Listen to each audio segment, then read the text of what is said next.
अस्सलाम वालेकुम Faraz. I do agree with Bilawal. Bilawal चाहे हमसे छोटा है लेकिन उसने पाकिस्तान की सियासत को देखा है। नवाज शरीफ साहब के अंदर रिवेंज लेने की जो नेचर है वो कूट कूट कर भरी हुई है। वो हमेशा शिकायती मूड में होते हैं और शिकायती मूड में वही होता है जो कुछ उसके साथ हुआ है उसका रिवेंज नहीं ले पाता है।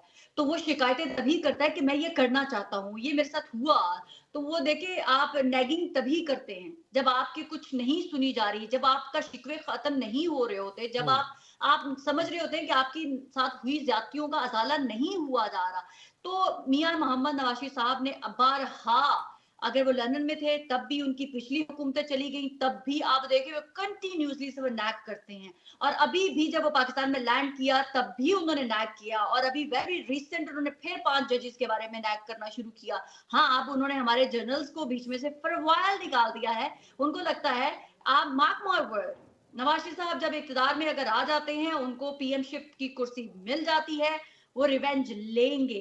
वो पाकिस्तान की इसी अदलिया से, इसी पार्लियामेंट से ऐसे कवानीन पास करवाएंगे कि पाकिस्तान के दो बड़े इदारे आपस में आमने सामने होंगे, जिसके आपको सिंबॉलिक किस्म के पाकिस्तान मुस्लिम लीग नून की पार्टी के अपने लोगों की आवाजें, उनके एटीट्यूड से आपको नजर आना शुरू हो गया है कि वो हुँ। आने वाले वक्त में पाकिस्तान की पार्लियामेंट को, लेकिन अगर पाकिस्तान की अगर वो सबसे सियासी सुप्रीम। इंतकाम लेंगे तो फिर कैसे मुल्क को आगे कैसे लेके चलेंगे? ये देखिए, तो नवाज फिर शरीफ साहब के पास ये लास्ट चांस है फॉर लाइफ फराज। वो इस दफा वो तमाम वो काम कर गुजरेंगे जो वो जिंदगी में कभी पहले नहीं कर पाए थे। तो ये उनका लास्ट है। वो इस दफा वो अटेम्प्ट जरूर करेंगे, वो पाक अफवाज के इदारे पे जरूर अटैक करवाएंगे। कहां से? बजरिया पाकिस्तान की सुप्रीम कोर्ट।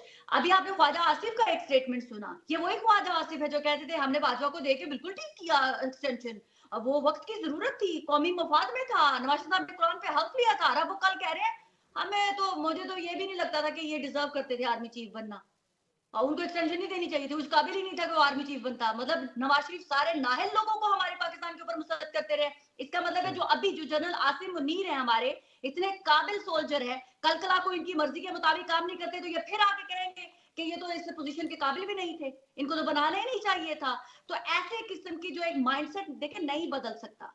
पाकिस्तान में अब नवाज शरीफ साहब वो लीडर जरूर बन चुके हैं जो चौथी दफा वजीर आजम बनने की ख्वाहिश रखते हैं, मगर उनकी आदतें नहीं बदली जा सकती। अब वो 4 टाइम बन के पाकिस्तान के लोगों से रिवेंज लेंगे लेंगे लेंगे और जरूर लेंगे, क्योंकि उनको भी पता है मेरी जिंदगी का आखिरी मौका है, जो मैं ठीक है। पहले ना कर सका वो मैं अब जरूर करूंगा, तो वो लेंगे रिवेंज।